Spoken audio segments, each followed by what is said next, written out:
Labvakar, mazo draudziņu. Šovakar tev pastāstīsim pasaku par lempīgo sasku, rudo viltīgo lapsu. Un pelēko vilku. Bija pienācis kārtējais skaistais rīts pie Niedrāja ezera. Uzelsa jau aiz mākonīšiem saulīte kļuva gaišāks, vilks vārīja kafiju, sasks uzvilka savu viendaļīgo peltkastīnu peltsapuri, lapsa vēl vārtījās pa migu, un zvēri dzirdēja kaut kādu brakšķiešanu krūmos.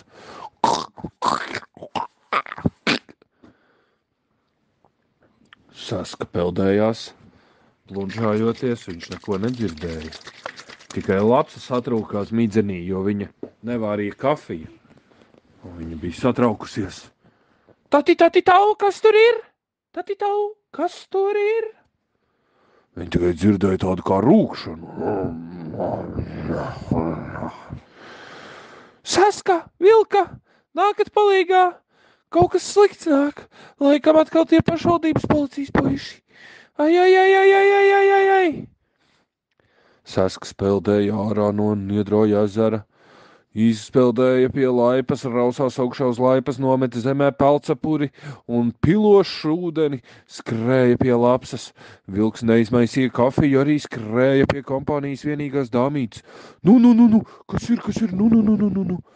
Un tad no krūmiem iznāca ārā masīva ķermeņa āpšu tēviņš. Sasks sāka smaidīt. No sveiks, āpšonkuli! Sveiki, sīkie! Es jau sen gribēju jūs atrast, bet nebija sanācis atrast jūsu mīdzeni. Es atbraucu ciemos pie sava krustdēla Saska un gribēju saprast, kā tad jums te mežā iet Smiltenes pusē. Nu, redzi, mums iet labi. Es dzīvoju kopā ar pelēko vilku un rudo viltīgo lapsu. Tati, tau, labdien, es sabijos. Esmu šeit vienīgā meitene šajā kompānijā, teica lapsa. To es redzu, teica āpšonkuls. Labi, sīkie, taisaties, mums vajag dabūt kaut kādu dampi. Man ir 4 biļetes uz Valmieras futbola kluba spēli un aizbrauksim pastīties fucīti. Fucīti? Sasks prasīja. Tati, tau, kas tas ir tāds fucītis? Prasīja lapsa. Un vilks tik klusēja un skatījās, jo vilkam ļoti patika futbols. Viņš sekoja Latvijas futbola izlasē līdzi, jo viņu iesauka bija 11 vilki.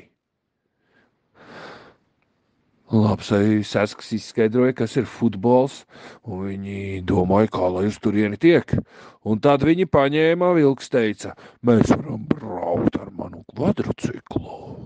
Pieliksim piekabi, lai visi 4 varam sasēsties. Es būšu. Nāk miegs. Tikko kafiju nepaspēja izdzert, tu mūs nedaudz āpšonkuli sabaidīja. Es pielikšu piekabi, tikmēr lapsa, lai sapucējās, Sasks noslaukās. Tu varbūt vēlies iekost kādu ābolmaizīti vai desiņu.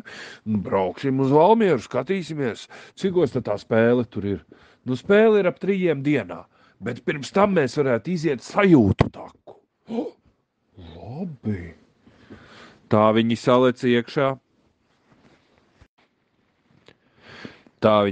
iekšā piekabē un brauca uz Valmieru uz Daliņa stadiona pusi.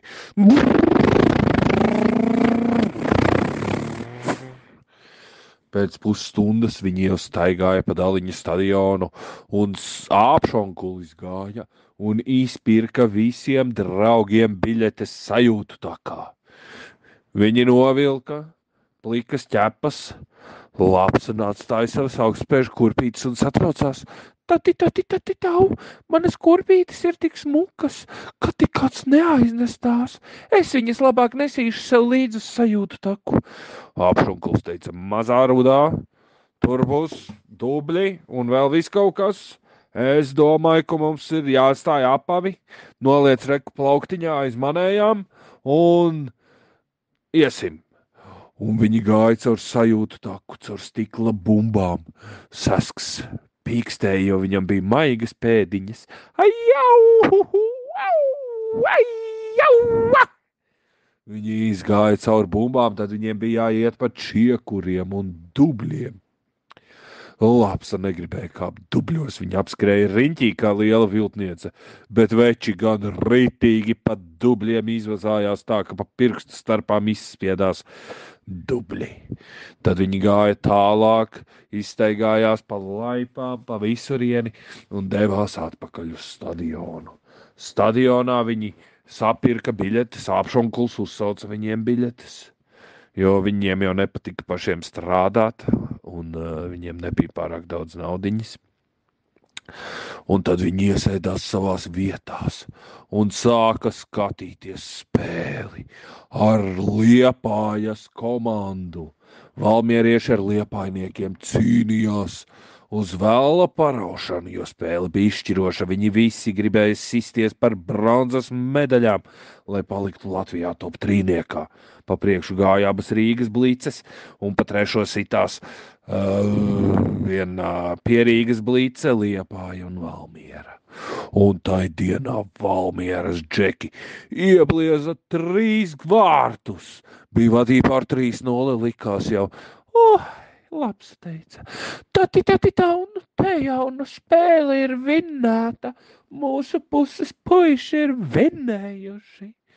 Un tad Liepājas ambiciozais kolorītais treneris puslaikā izlamāja Liepājas puišus gandrīz ārā no bučiem un biksēm. Viņš uz viņiem bļāva ar visādiem sliktiem vārdiem, un puiši saņēmās un guva 3 vārtus. Līdz spēles beigām bija atlikušas dažas minūtes, un rezultāts bija 3-3. Āpšonkulis bija nopircis Saskam Valmieras klubu šalīti. Sasks šalīti cēla gaisā un tirināja un bļāva: Valmiera, Valmiera, Valmiera ir labākā! Bļaušanai piesaistījās klāt arī Lapsa un Vilksiņi juta līdz Valmierai, jo tā bija viņiem tuvāka komanda kā Liepāja. Valmiera, Valmiera, tati, tau! Valmiera, Valmiera, Āpsis arī pieskandinājās klāt kopā ar 1500 Valmieras faniem. Un pēkšņi Valmiera izrāvās pa labo pusi, apspēlēja 2 aizsargus un spēra pa bumbu. Un vārti! Valmiera guva vārtus un panāca rezultātu 4-3 kompensācijas laika 2. minūtē. Tad viņi iecementējās aizsardzībā un spēli noveda līdz sev veiksmīgajam rezultātam 4-3. Liepājnieki nokārtām galvām gāja uz garderobēm, jo zināja, ka tur dabūs ritīgu tesienu no tā maza Pertiņas. Liepājnieku trenera. Tad Āpšonkulis aizveda savu krustdēlu un viņa draugus uz Rātsvārtu misenēm. Tur viņi saēdās visādus gardumus, jo restorānā viņus nelaida, jo Āpšonkulim arī reizēm bija problēma ar uzvešanos sabiedrībā, un Lapsu, un Vilku un Sasku jau tā nelaida Rātsvārtos, jo viņiem bija ļoti daudz problēma ar uzvedību. Tā viņi ieturēja maltīti un dēvās atpakaļ uz Niedrā ezeru, bija jau tumšs.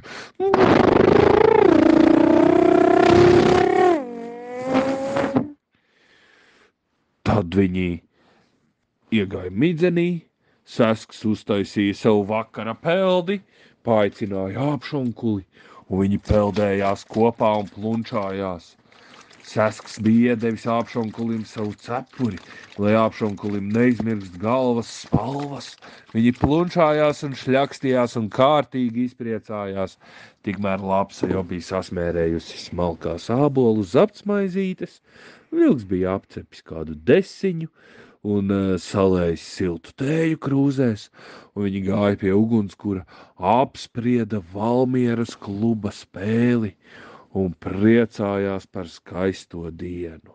Tad, kad viņi bija beiguši priecāties, viņi sāka šāvāties. Viņi arī saklāja Āpšonkulim migu, un visi devās pie miera. Tāpat darām arī mēs. Ar labu nakti!